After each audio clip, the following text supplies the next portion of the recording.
दोस्तों जय माता दी। आज हम बात करने वाले हैं शनि महाराज की प्रिय राशि कुंभ के जातकों की। कर्मठ जातक हैं, हेल्पफुल हैं, व्यवस्थित हैं, संतुलित हैं।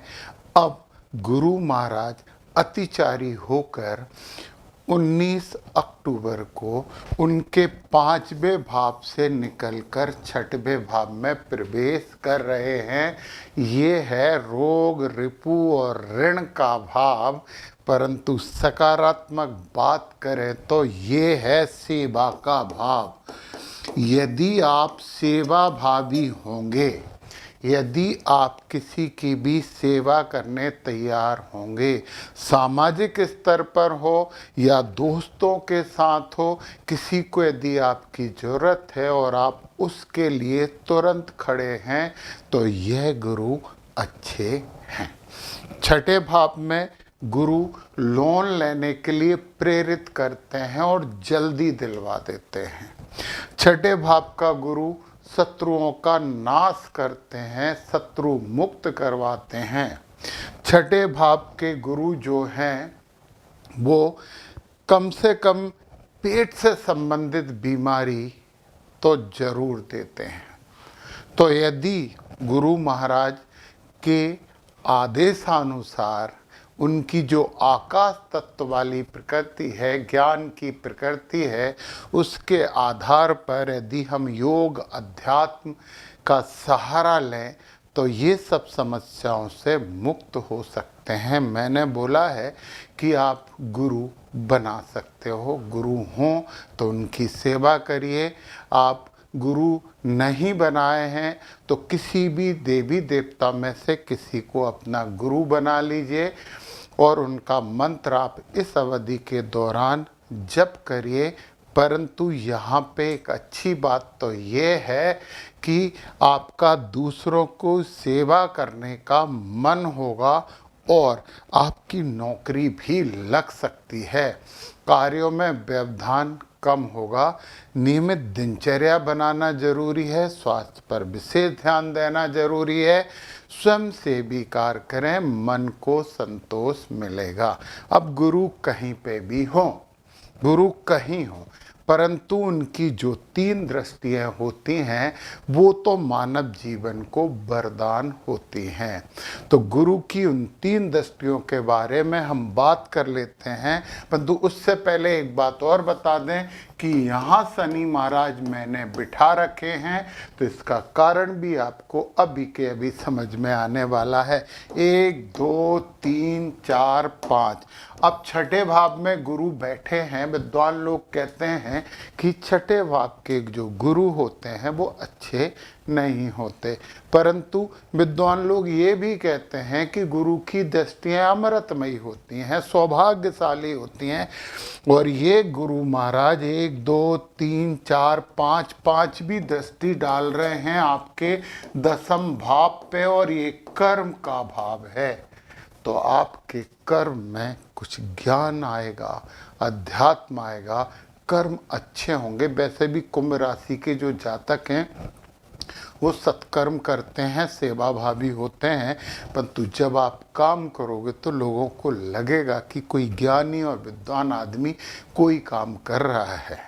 तो ये अमृत मिल गया आपके कर्म क्षेत्र पे। फिर इसके बाद गुरु की 7वीं दृष्टि।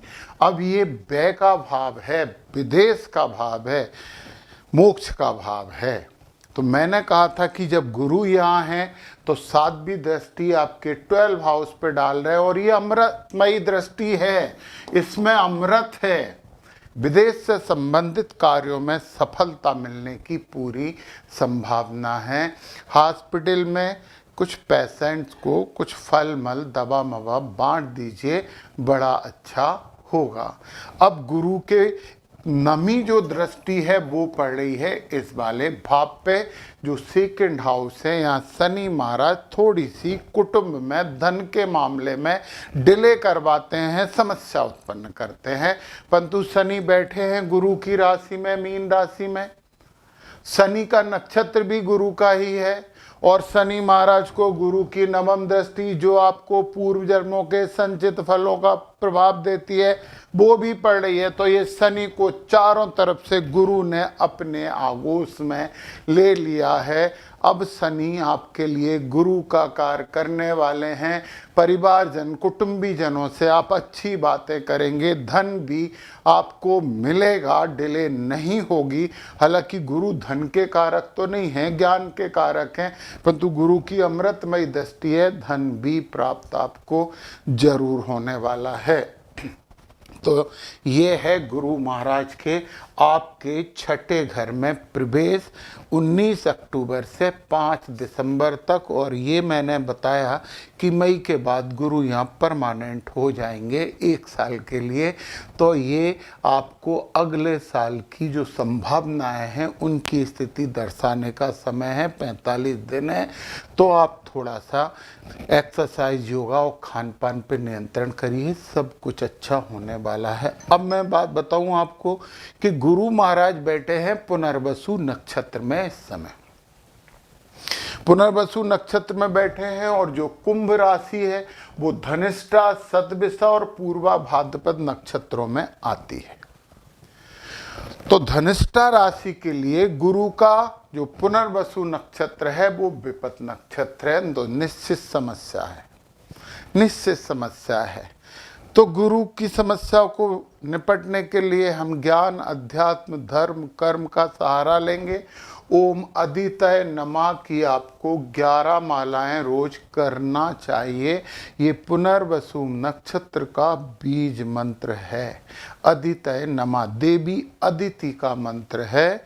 ये आदित्य नमः नहीं है, ये अदितय नमः है। फिर शतभिषा नक्षत्र जिनका है और कुंभ राशि है वो तो संपत नक्षत्र है। तो गुरु बड़ा आनंद आपको देने वाले हैं, आपकी संपत्ति में वृद्धि होने वाली है।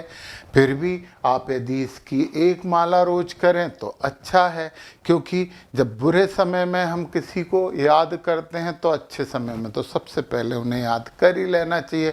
तो माता अदिति की प्रार्थना आप अच्छे समय में भी करिए, 1 माला करिए, पर करिए जरूर। और पूर्वा भाद्रपद नक्षत्र जो है वो जन्म नक्षत्र है। आपके व्यक्तित्व में, आत्मबल में गुरु की छाप रहेगी, आप गुरुवत हो जाओगे, बहुत अच्छी बात है। और ये आपको भी 1 माला अदितय नमः की करनी चाहिए। तो ये 45 दिन आपके कैसे बीतते हैं ये आप अनुभव कीजिए। अच्छे बीतेंगे, अच्छे कर्म, अच्छा धर्म, तो कुंभ राशि वाले जातक भी अच्छे। जय माता दी।